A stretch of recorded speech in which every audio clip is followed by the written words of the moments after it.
اور بنی اسرائیل یہ دیکھ کر حیران ہو گئے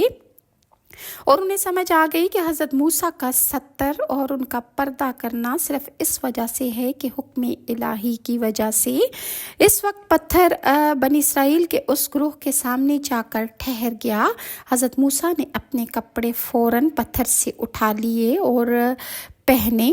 اور پتھر کو آپ نے عصا مارے، اتنے آپ نے اس کو عصا مارے، اور آپ کہتے تھے کہ قسم ہے اللہ کی، موسیٰ علیہ السلام کے پتھر پر عصا مارنے سے پتھر کے اوپر 3، 4 یا 5 نشان پڑ گئے۔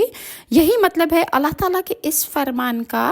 کہ پس جو بات انہوں نے کہی تھی اللہ نے آپ کو اس سے بری فرما دیا اور آپ اللہ کے نزدیک بہت باعزت تھے۔